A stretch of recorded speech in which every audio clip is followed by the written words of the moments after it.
Oke, halo semuanya, balik lagi channel YouTube gua, Giovanni Tobia, dan di sebelah gua udah ada Jupiter MX Old 135, udah pakai liquid cool, dan ini yang versi koplingnya. Kita lihat kayak gimana aja kondisi motornya dan juga spesifikasinya. Nah, di bagian kaki depan kita lihat bannya ini ukuran 70/90 ring 17, dan velgnya mirip-mirip sama yang dipakai di MX King dan juga Jupiter MX New 135. Nah, kalau yang MX King dia lebih pipih tiang-tiangnya, tapi yang di sini ukurannya mirip persis sama yang New Jupiter MX 135 dengan ban 70/90 ring 17. Sebelah kanan cakramnya ini modelnya standar, mirip juga sama yang New Jupiter MX dengan kaliper berwarna gold kayak gini. Dia polos, nggak ada tulisan Nissin atau Tokiko atau apapun. Jadi bener-bener dipoloskan, ciri khasnya dari Yamaha. Untuk suspensi sendiri masih pakai teleskopik, tapi travelnya lumayan jauh, jadi membuat kita lebih nyaman saat melewati jalan yang bergelombang karena ciri khas dari karakter suspensi sendiri lumayan lembut dan empuk. Untuk kabel remnya lumayan tebel, ada di sebelah kanan dan sebelah kiri ada kabel speedometer. Sama juga yang dipakai di New Jupiter MX 135, speedometernya juga digunakan pada ban depan. Nah, naik sedikit, di atas ini ada lampu sen dan juga lampu senja. Masih terekspos kayak gini, jadi modelnya masih yang model besar. Beda sama yang Old sama yang King. Jadi udah tipis-tipis sekarang ya model Jupiter MX lampu senjanya. Ini masih model ciri khas kayak gini, bulat-bulat. Sebenarnya keren-keren aja, dan bagian sini ada sebenarnya mirip kayak artikulasi atau aerodinamika untuk angin, dan ini juga berfungsi sebagai klakson biar suara klaksonnya nggak mendem. Nah, di sini ada logonya yang di emboss kayak gini muncul sama persis kayak yang Jupiter MX New 135. Di motor ini belum tersedia lampu LED sama sekali, jadi masih full bohlam. Dan di kepalanya ini ciri khas dari Old Jupiter MX, New Jupiter MX 135 sampai MX King yang terbaru. Dia ciri khas banget bagian palanya ini dikasih lampu satu buat lampu utama. Jadi lampu-lampu senja dan sen di bawah semua. Jadi kalau kita pasang lampu LED yang terang 6 sisi contohnya ya, itu bakalan lebih nyorot ke arah muka-muka pengendara yang lainnya. Jadi bikin lebih silau aja gitu. Tapi fungsinya kalau di atas kayak gini lebih enak ya. Jadi dari pandangan kita ke jalan tuh lebih terlihat dibandingkan ditaruh di bawah. Terus di bagian handle remnya sendiri udah diganti semua custom, dan ini yang bisa di set dari 1 sampai 6 settingan. Lebih dekat jaraknya sampai lebih rendah dan jauh. Nah, kayak gitulah kira-kira. Terus handle-nya sendiri pakai Monster hand gripnya. Jadi memang tidak se-original aslinya. Cuman ini nggak terlalu tajam sih, kayak ada yang merek yang ada yang tajam sinisnya, tapi yang merek ini nggak terlalu tajam, jadi masih lumayan empuk-empuk aja. Cuman kalau yang suka original emang lebih baik pakai yang original karena lebih lembut dan nyaman di tangan. Nah, di instrumen speedometernya kita lihat ada apa aja nih. Oke, di bagian kiri kita lihat ada high beam, low beam, sen, dan juga klakson. Ada masih tombol tuas jok karena masih karburator vakum, dan sebelah kanan ada sisi speedometernya. Kita lihat full analog dengan tulisan LC 4V. 4V artinya liquid cool, 4 valve, 4 klep dengan pendingin radiator. Dan itu tagline-nya masih dipakai sampai sekarang di Jupiter MX King yang 150. Di sini ada speedometer sampai 180 km per jam dengan odometer sejauh 38.179 km, dengan di atasnya ada indikator gear, indikator suhu karena pakai pendingin radiator, dan juga sama high beamnya, dan sen-nya menjadi 1 di atas. Nanti kita nyalain seperti apa. Lalu di sebelah kanan sendiri masih ada tuas saklar on off buat lampu dan juga lampu senjanya. Di bawahnya ditemani dengan sebuah saklar untuk electric starter. Nah, bahas soal akomodasi di motor ini, di depan udah ditempatkan sebuah penjepit kayak zaman-zaman waktu gue SD ya. Jadi kalau motor bebek tuh dikasih penjepit kayak gini buat naruh jas hujan, naruh amplop ataupun surat-surat yang nggak rentan robek gitu. Bisa ditaruh di jepit di sini biar bagasinya tidak terpakai. Karena kalau kita lihat bagasinya sendiri, ini kapasitasnya kita ukur dulu ya. Nah, ini 800 mili. Jadi menurut gua kalau ditaruh sini sih bisa untuk sebuah jas hujan kecil seharga 10.000 20.000, biasanya kan tipis-tipis tuh ya. Nah, itu bisa ditaruh sini, diselipin dibarengan dengan toolkit. Misalnya kalau dikasih toolkit. Karena di sini kita lihat nggak ada toolkitnya, jadi ya mungkin taruh obeng kecil satu yang bisa multi ya. Jadi ada obeng kembang sama minusnya tuh ditaruh. Dan emang ini masih lebih luas dibandingkan MX King yang 150. Kalau dibandingkan dengan New Jupiter MX 135 mirip-mirip, cuman yang MX 135 lebih luas karena bodinya itu bisa dikasih barang-barang lagi di samping-sampingnya. Kalau yang ini kan masih fix. Tapi overall ini masih ada bagasinya lah, dibandingkan Supra GTR yang terbaru bener-bener nggak ada. Nah, ukuran tangkinya sendiri ini masih sama, sekitar 4 literan, 4 liter 4,3 gitu ya. Jadi tidak terlalu besar tapi sudah cukup untuk sebuah motor bebek. Karena kalau tangkinya lebih besar lagi, berat dari motor ini lebih berat lagi. Dan ini motor berat isinya sekitar 109 kg. Itu kira-kira sama kayak Shogun SP125, beratnya 109 kg. Nah, oke. Untuk mesin sendiri kita bahas dari mesinnya. Motor ini dilengkapi dengan 4 valve ya, seperti tagline-nya LC 4 valve. Jadi 4 klep dengan SOHC, 4 percepatan, tapi udah kopling ya. Koplingnya ringan banget, kayak pakai slipper assist clutch gitu ya. Karena ini kan model bebek ini dari series Jupiter MX, dari Old Jupiter MX, New Jupiter MX 135 sampai yang MX King of Street terbaru pun dia koplingnya enteng-enteng dan nyaman banget untuk harian. Jadi kalau kalian pengen motor bebek yang tenaganya lumayan dan pakai kopling, kalian bisa ambil sebuah New Old Jupiter MX 135 ini. Dia tenaganya 11,6 horsepower dengan torsi tenaganya itu 11,3 horsepower, torsinya 11,6 Nm.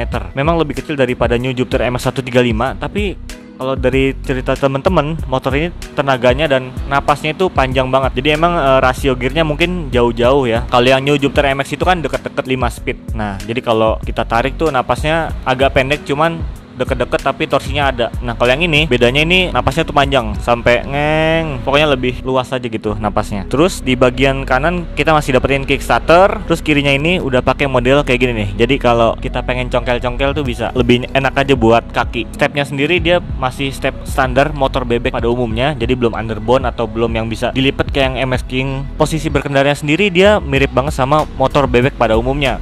Jadi kalian bakalan dapetin kenyamanan seperti motor bebek pada umumnya, tapi dengan tenaga yang lebih besar. Kalau bebek umumnya kan sekitar 9 horsepower, 10 horsepower. Nah, karena dia udah pakai kopling dan 135, jadi 11,3 horsepower udah sangat cukup untuk sebuah motor bebek. Apalagi kalau motor Jupiter MX ini bisa di custom pakai mesin kitnya dari Fiction NVL. Terus di belakang dia udah pakai monoshock, jadi lebih oke, lebih nyaman. Dan karakter Jupiter MX itu suspensinya empuk-empuk dan lebih nyaman. Apalagi depannya udah kayak model terpisah gitu ya. Kalau bebek biasanya spakbor sama per itu nyatu ya. Jadi kalau motornya goyang, spakbornya diem. Kalau yang ini spakbornya itu nyatu sama per. Jadi kalau badan motornya goyang, itu spakbornya diem.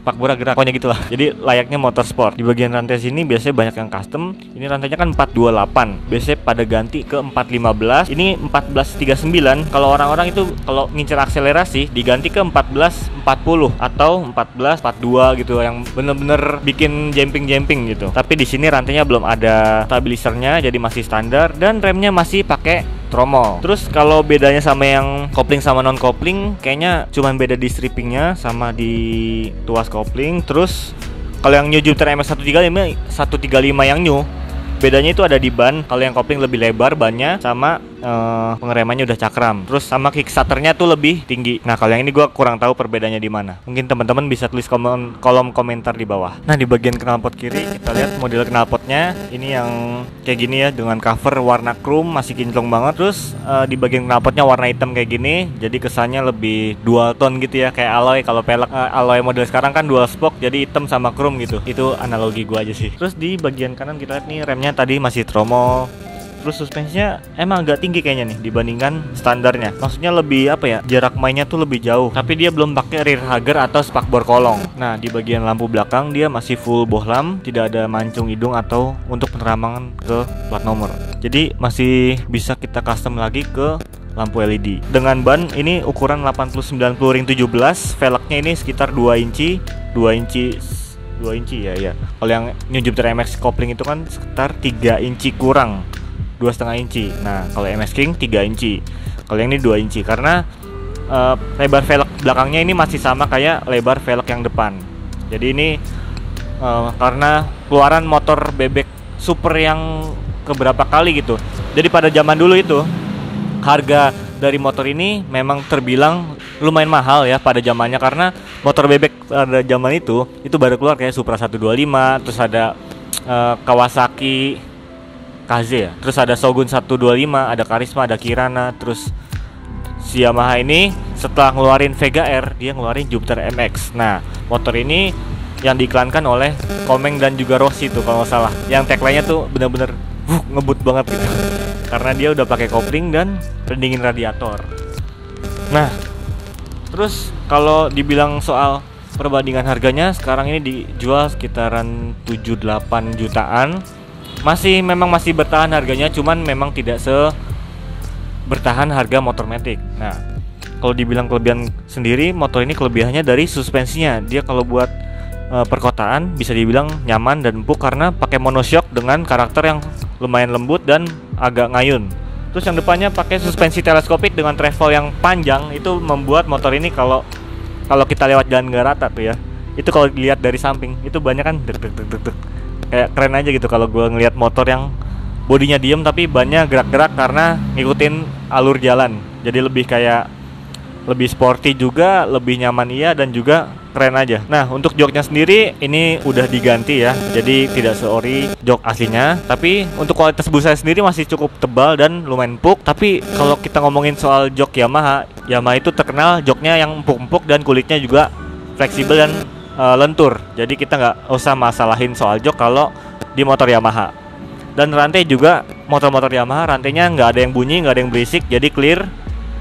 Nah, masalah dari motor ini paling kalian harus sering-sering cek air radiatornya aja, karena kalau Jupiter MX yang liquid cool itu ya, dari seri Jupiter MX semua kan udah pakai liquid cool.